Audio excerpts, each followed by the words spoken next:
नमस्कार दोस्तों, Rajans career private limited के यूट्यूब चैनल पर मैं विश्वा वर्मा आप सभी का स्वागत करता हूं। आज के इस वीडियो में हम बात करेंगे फिजिक्स में साउंड यानी कि ध्वनि टॉपिक से रिलेटेड कुछ क्वेश्चंस के। तो चलिए देखते हैं आज का पहला क्वेश्चन।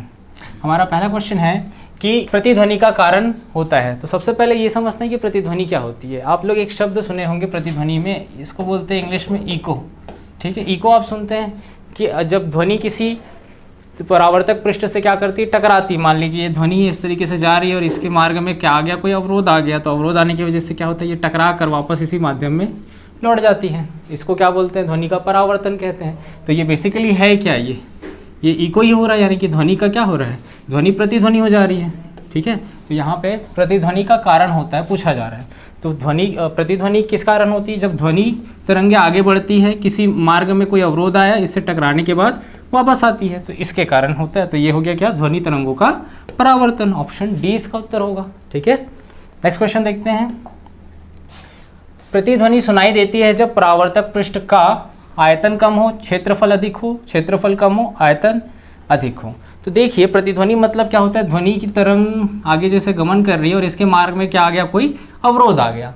तो अवरोध आने के कारण क्या होता है कि ये टकरा कर इसी माध्यम में वापस लौटती है। ठीक है, इसी को क्या बोलते हैं, ध्वनि का, ये प्रतिध्वनि कहलाता है। ठीक है, अब देखिए ये पूछा गया है कि प्रतिध्वनि सुनाई देती है जब परावर्तक पृष्ठ का क्या अधिक होना चाहिए या कम होना चाहिए। देखते हैं, अगर इसका क्षेत्रफल ज़्यादा है तो ऐसी बहुत सारी ध्वनि तरंगे आएंगे, इस पर टकराएंगे और वापस आएंगे, इस तरीके से इस यहाँ टकराएंगे फिर वापस आएंगे। यानी जितना ज़्यादा क्षेत्रफल होगा प्रतिध्वनि भी क्या होगी, उतनी ज़्यादा होगी। ठीक है, तो हमको प्रतिध्वनि कब सुनाई देगा, जब क्षेत्रफल क्या हो, अधिक हो, यानी कि ऑप्शन बी इसका उत्तर होगा। ठीक है, नेक्स्ट क्वेश्चन की तरफ चलते हैं। नेक्स्ट दे रखा है कि इको साउंडिंग एक तकनीक है जिसका प्रयोग, ऑप्शन ए दे रखा है, सागर की गहराई को मापने में किया जाता है, ध्वनि तरंगों के विस्तार के मापन के लिए किया जाता है, भूकंप की तरंगों के रिकॉर्ड के लिए किया जाता है, या डी वायुमंडल में वायु घनत्व के रिकॉर्ड के लिए किया जाता है। तो देखिए इको साउंडिंग जो है इसका उपयोग कैसे किया जाता है, इसको थोड़ा समझते हैं। ठीक है, इको साउंडिंग को थोड़ा समझते हैं।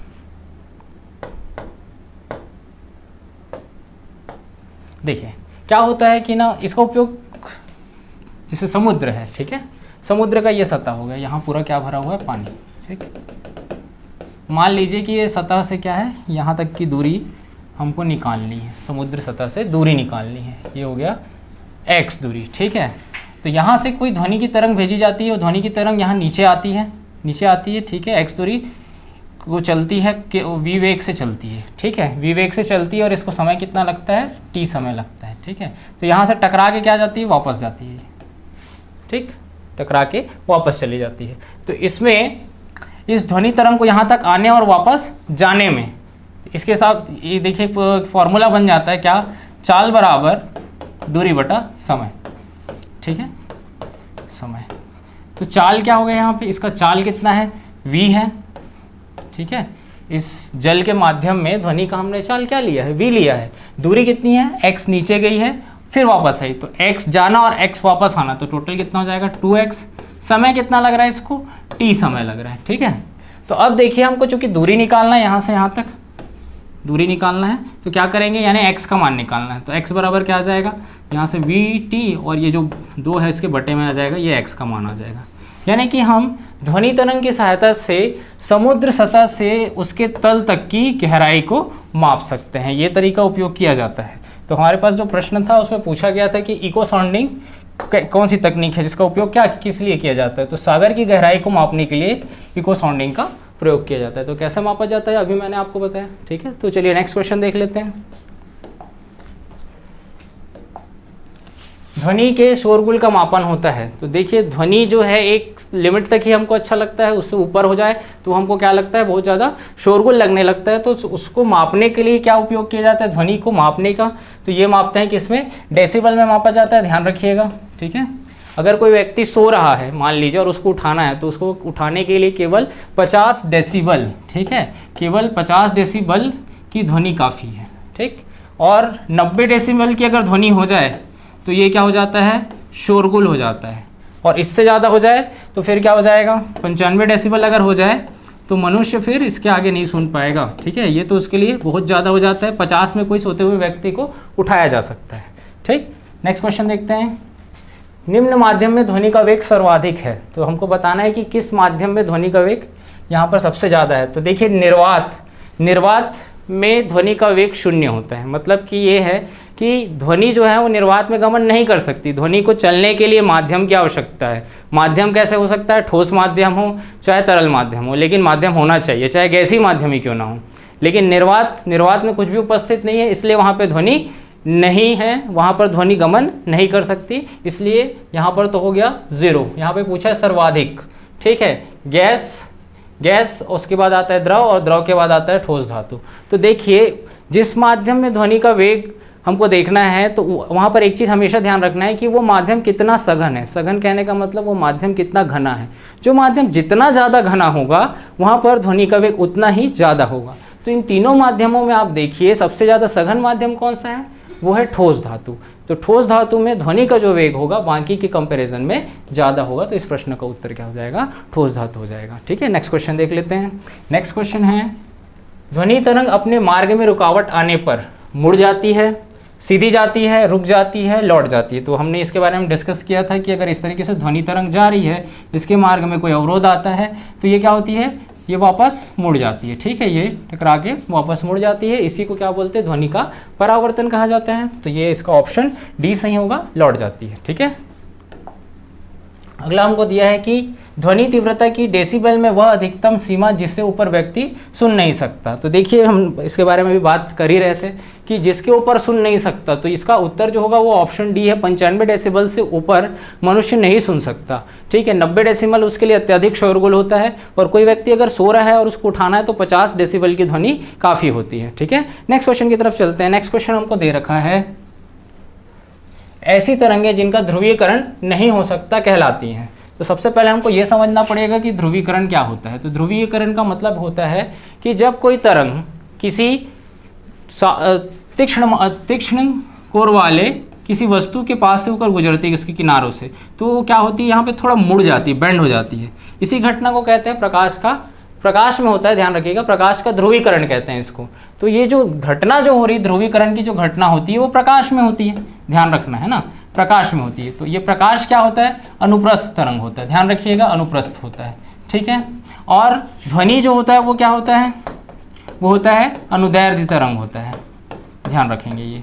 तो ध्रुवण की घटना हमेशा कहाँ होगी? अनुप्रस्थ में, अनुदैर्घ्य में ये नहीं होती। तो और ध्वनि क्या है? अनुदैर्घ्य के अंतर्गत आता है, इस वजह से यहाँ पर नहीं हो सकता। किस में नहीं होगा? अनुदैर्घ्य तरंगों में संभव नहीं है। ठीक है, नेक्स्ट देख लेते हैं। नेक्स्ट हमको दे रखा है, हवा में ध्वनि का वेग है। तो हवा में ध्वनि का वेग पूछा गया है। हवा में ध्वनि का जो वेग होता है वो 332 मीटर प्रति सेकंड होता है। ठीक है, हवा में, और उस हवा का जो तापमान हो, वहाँ पे तापमान कितना होना चाहिए? ध्यान रखिएगा, 0 डिग्री सेल्सियस होना चाहिए। प्रश्न ये भी पूछा जा सकता है कि तापमान कितना हो, तो तापमान होना चाहिए कितना? 0 डिग्री सेल्सियस। तब हवा में ध्वनि का वेग कितना होगा? 332 मीटर प्रति सेकंड। तो इसका ऑप्शन बी हो जाएगा सही। ठीक है, नेक्स्ट क्वेश्चन की तरफ चलते हैं। नेक्स्ट दिया, ध्वनि का वेग निर्भर करता है। तो ध्वनि का वेग जो है निर्भर करता है, वेग के लिए, ध्वनि के वेग के लिए एक फॉर्मूला होता है। वेग बराबर होता है तरंग दैर्ध्य गुणा आवृत्ति। ठीक है, ये फॉर्मूला होता है, ये फॉर्मूला ध्यान में रखना है। तो देखिए पूछा है क्या, वेग किस पर निर्भर करता है? ऑप्शन चेक कर लेते हैं, तीव्रता पर, स्वरूप पर, तरंग दैर्ध्य पर, इनमें से कोई नहीं। तो ऑप्शन सी पे तरंग दैर्ध्य है, वो है यहाँ पर हमारे पास, तो इसका उत्तर सी सही हो जाएगा। ठीक है, और साथ ही साथ आवृत्ति पर भी निर्भर करती है। ठीक है, यहाँ पर ध्वनि का वेग जो है किस पर? तरंग दैर्ध्य और आवृत्ति दोनों पर निर्भर करती है, लेकिन ऑप्शन में क्या दिया हुआ है?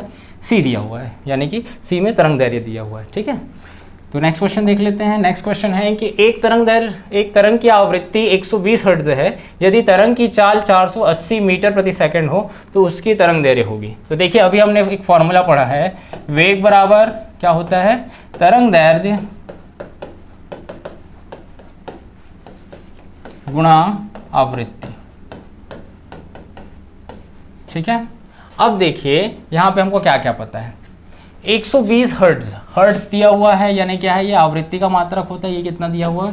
120 दे रखा है। ठीक है, तरंग दैर्ध्य को हम मान लेते हैं, इसको लैम्डा ले लेते हैं। ठीक है, तरंग दैर्ध्य ज्ञात करना है। वेग हमको पता है कितना? 480 मीटर प्रति सेकंड। ठीक है, तो ये हो गया आपका 480। अब इसको सॉल्व कर देते हैं, यहाँ से 0 कैंसिल हो जाएगा, 12 से ये 4 बार में कट जाएगा, 12 चौक 48, तो यहाँ पे आ गया 4, और ये किसका मान आया, लैम्डा का। ठीक है, तो यहाँ पर हमको पूछा था तो उसकी तरंग दैर्घ्य यानी लैम्डा का मान कितना आया है, 4 मीटर, ऑप्शन बी में है। ठीक है, नेक्स्ट क्वेश्चन देख लेते हैं। नेक्स्ट क्वेश्चन हमको दे रखा है कि रेलगाड़ी जब स्टेशन पर पहुंचती है तो वह अपनी स्वाभाविक ध्वनि से बढ़ती हुई लगती है, इसका कारण क्या है। देखिए, कोई प्लेटफॉर्म है, उस पर क्या आती है, यहाँ पे अगर ट्रेन आती है, ट्रेन इस तरीके से आती है, तो इसका जो आवाज़ है ये क्या होता है, हमको बढ़ा हुआ लगता है, ये हमको बढ़ा हुआ लगता है। ठीक, और जैसे ही ये प्लेटफॉर्म से दूर जाती है तो इसका आवाज़ धीरे धीरे क्या लगता है, घटने लगता है। तो ये घटना जो किसके कारण होती है, ये कहलाता है डॉपलर प्रभाव। ठीक है, डॉपलर नाम के एक वैज्ञानिक थे, उन्होंने ये बात कही कि जब कोई ध्वनि का स्रोत है वो हमारे जैसे जैसे पास आते जाएगा वो हमको क्या लगेगा, ध्वनि की जो तीव्रता है वो बढ़ती हुई प्रतीत होगी, और जैसे जैसे वो स्रोत हमसे दूर होता चला जाएगा उसकी तीव्रता हमको कम होती हुई प्रतीत होगी। तो ये घटना जो कहलाती है वो क्या कहलाती है, डॉपलर प्रभाव कहलाती है। ठीक है, इसका उत्तर होगा डॉपलर प्रभाव। चलिए, तो नेक्स्ट देख लेते हैं। नेक्स्ट है निम्नलिखित में से किसकी ध्वनि का तारत्व अधिक होता है। तो तारत्व पूछा है, किसकी ध्वनि का तारत्व अधिक होता है, इंग्लिश में इसको पिच बोलते हैं। तारत्व का अगर सामान्य अर्थ समझना है, तारत्व का अर्थ समझना है तो इसका मतलब होता है पतलापन। ठीक है, पतलापन। अब देखिए यहाँ पे पूछा गया है कि किसकी ध्वनि का तारत्व अधिक होता है, यानी कौन सी ध्वनि में पतलापन अधिक होगा, देखना है ये। पुरुषों की ध्वनि पहला पूछा गया है, पुरुषों की ध्वनि ऑप्शन ए में दिया है, ऑप्शन बी ने दे रखा है कि शेर का दहाड़ना, और दिया है फिर मच्छरों की भिनभिनाहट, और दे रखा है डी, इनमें से कोई नहीं। तो देखिए पुरुषों की ध्वनि में क्या होता है, तारत्व कम होता है। महिलाओं की जो आवाज़ होती है उसमें तारत्व अधिक होता है, क्योंकि उनकी आवाज़ क्या होती है, पतली होती है। ठीक है, तो पुरुषों की जो ध्वनि होती है उसमें तारत्व क्या हो जाएगा, यानी पतलापन क्या होता है, कम होता है, महिलाओं में अधिक होता है। तो ये तो होगा नहीं, यहाँ पे अधिक पूछा है। शेर का दहाड़ना, तो शेर का दहाड़ना भी काफ़ी ज़्यादा होता है और उसमें क्या होता है, मोटापन होता है, पतलापन नहीं है, तो ये भी उत्तर नहीं होगा। अब देखिए मच्छर की भिनभिनाहट, मच्छर की भिनभिनाहट कैसे रहती है, एकदम पतली ध्वनि रहती है, यानी कि उसका तारत्व अधिक होता है। तो यहाँ पर पूछा है कि किस ध्वनि का तारत्व सबसे अधिक होगा, तो मच्छरों की जो भिनभिनाहट होती है यही इसका उत्तर हो जाएगा। ठीक है, नेक्स्ट क्वेश्चन देख लेते हैं। नेक्स्ट दे रखा है कि श्रव्य परिसर में ध्वनि तरंगों की आवृत्ति क्या होती है। श्रव्य परिसर के बारे में बात हुई है। श्रव्य परिसर का मतलब है कि जिस रेंज की ध्वनि को मनुष्य क्या करे, सुन सके, उसके बारे में पूछा गया है। तो देखिए हम जान लेते हैं कि 20 हर्ट्ज से लेकर 20,000 हर्ट्ज तक ये वो रेंज है जिसको मनुष्य क्या कर सकता है, सुन सकता है। इसको इसलिए बोलते हैं क्या, श्रव्य ध्वनि तरंगे। ठीक है, श्रव्य है, हम इसको सुन सकते हैं, ऑडिबल है ये। अब इससे कम है, अगर 20 हर्ट्ज से कम है तो उसको बोलते हैं क्या, अपश्रव्य। ठीक है, जिसको हम नहीं सुन सकते। और इससे अधिक है तो उसको बोला जाता है क्या, पराश्रव्य। किससे अधिक मतलब 20,000 हर्ट्ज से अगर अधिक है तो वो क्या कहलाता है, पराश्रव्य कहलाता है। तो हमको यहाँ पूछा है कि श्रव्य परिसर में, तो श्रव्य परिसर कितना है, 20 हर्ट्ज से लेकर 20,000 हर्ट्ज तक। ठीक है, अब यहाँ पर ये भी ध्यान रखिएगा कि 1000 हर्ट्ज में क्या होता है, 1 किलो हर्ट्ज होता है, ये ध्यान रखिएगा। कभी कभी इस ऑप्शन को देता क्या है, कभी कभी इसी को देता है 20 हर्ट्ज से 20 किलो हर्ट्ज दे देता है। ठीक है, तो एक ही मतलब है इसका और इसका। ठीक है, तो यहाँ पर हमको ऑप्शन ए में दिया 20 हर्ट्ज से लेकर 20,000 हर्ट्ज तक, तो इसका ऑप्शन ए सही हो जाएगा। ठीक है, नेक्स्ट क्वेश्चन देखते हैं। नेक्स्ट हमको पूछा है कि निम्नलिखित में से किसका प्रयोग समुद्र की गहराई जानने, कोई मोटाई मापने, हिमशैल की स्थिति, धातुओं में त्रुटि जानने के लिए किया जाता है। तो इनमें से किसका उपयोग किया जाता है, इनमें से पराश्रव्य जो ध्वनि तरंगे होती हैं उसका उपयोग किया जाता है। और इसका रेंज कितना होता है, ये होता है 20,000 हर्ट्ज से अधिक की ध्वनि तरंगे होती है। ठीक है, तो नेक्स्ट क्वेश्चन देखते हैं। नेक्स्ट दे रखा है कि चमगादड़ अंधेरे में उड़ सकते हैं क्योंकि, देखिए चमगादड़ अंधेरे में भी उड़ सकते हैं। अब उसका कारण पूछा है, तो चमगादड़ क्या करते हैं कि वो स्वयं जो है पराश्रव्य ध्वनि तरंगे, यानी कि ऐसी ध्वनि तरंगे जो 20,000 हर्ट्ज से अधिक आवृत्ति की है उनको उत्पन्न करता है। और जैसे वो उत्पन्न करता है तो वो ध्वनि तरंगे किसी वस्तु से टकराकर वापस चमगादड़ को सुनाई देती है, जिससे उस वस्तु की ठीक ठीक स्थिति का पता चमगादड़ को लग जाता है और उसको उड़ने में आसानी होती है, वो किसी वस्तु से टकराता नहीं है। ठीक है, तो इसका कारण देखिए ऑप्शन में जो दे रखा है कि अंधेरे में उसकी नज़र बेहतर होती है, तो ये तो नहीं है। उनकी आंखों की पुतलियाँ बहुत बड़ी होती, ये भी नहीं है। उनका मार्गदर्शन उनके द्वारा उत्पन्न पराश्रव्य तरंगों द्वारा किया जाता है, तो इसका ऑप्शन सी सही होगा, ठीक है। और डी, कोई भी पक्षी ऐसा कर सकते नहीं, सभी पक्षी ऐसा नहीं कर सकते, यहाँ पे चमगादड़ ऐसा कर सकते हैं, ठीक है। तो नेक्स्ट क्वेश्चन की तरफ चलते हैं।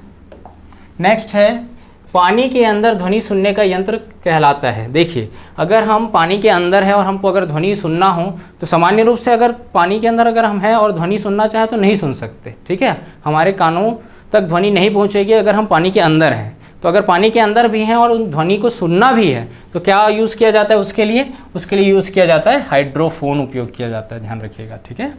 चलिए नेक्स्ट क्वेश्चन देख लेते हैं। सोनार मुख्यतः उपयोग किया जाता है। सोनार, ये लिख देते हैं SONAR, ठीक है, सोनार। तो सोनार का क्या करते हैं, कभी कभी फुल फॉर्म भी पूछा जाता है, तो ये भी देख लेते हैं। S के लिए होता है साउंड, ठीक है। O के लिए, SO के लिए यहाँ पे बनता है साउंड। N के लिए बनता है नेविगेशन, और इसके बाद A से बनता है एंड वर्ड बनता है यहाँ से, और R से बनता है रेंजिंग, ठीक है। तो इसका उपयोग कहाँ किया जाता है, तो इसका उपयोग किया जाता है समुद्री यात्रियों के द्वारा। देखिए क्या होता है कि जैसे समुद्र में कोई व्यक्ति क्या है, शिप से यात्रा कर रहा है, तो अगर समुद्र में नीचे में क्या स्थित है उसको जानना है, पानी के नीचे क्या चीज़ें हैं, तो इसको अगर जानना है तो सोनार का उपयोग किया जाता है। इसके और भी उपयोग है, जैसे मैप वगैरह बनाना हो, ठीक है, तब भी समुद्री मैप बनाने के लिए भी इसका उपयोग किया जाता है, ठीक है। और साथ ही अगर युद्ध क्षेत्र की बात करें तो अगर पनडुब्बियों का पता लगाना है तब भी सोनार का उपयोग किया जाता है। तो इसका ऑप्शन क्या होगा, समुद्री यात्रियों के द्वारा। सामान्य स्थिति में इसका उपयोग क्या किया जाता है, समुद्री यात्रियों के द्वारा, ठीक है। नेक्स्ट क्वेश्चन देख लेते हैं। नेक्स्ट हमको दे रखा है, पराश्रव्य ध्वनि सुनी जा सकती है। अच्छा, तो यहाँ पर देखिए पराश्रव्य ध्वनि जो सुनी जा सकती है किसके द्वारा, कुत्तों के द्वारा, मनुष्यों के द्वारा, माइक्रोफोन की सहायता से, किसी के द्वारा नहीं। तो पराश्रव्य ध्वनि जो सुनी जा सकती है वो किसके द्वारा सुनी जा सकती है, कुत्तों के द्वारा सुनी जा सकती है। साथ ही बिल्लियाँ भी इन आवाज़ों को सुन सकती हैं। ये कम से कम 30 किलो हर्ट्ज से ऊपर की जो ध्वनि होती है, 30 किलो हर्ट्ज यानी कि 30,000 हर्ट्ज, ये किसके रेंज से बाहर है, 20,000 हर्ट्ज से अधिक है ये 30,000 हर्ट्ज। तो ये क्या हो जाएगा, पराश्रव्य ध्वनि हो जाएगा। इनको कौन सुन सकता है, कुत्ता और साथ में बिल्ली भी सुन सकते हैं, ठीक है। तो ऐसे वीडियोस देखने के लिए राजन्स कैरियर प्राइवेट लिमिटेड के यूट्यूब चैनल के साथ बने रहिए। Thank you.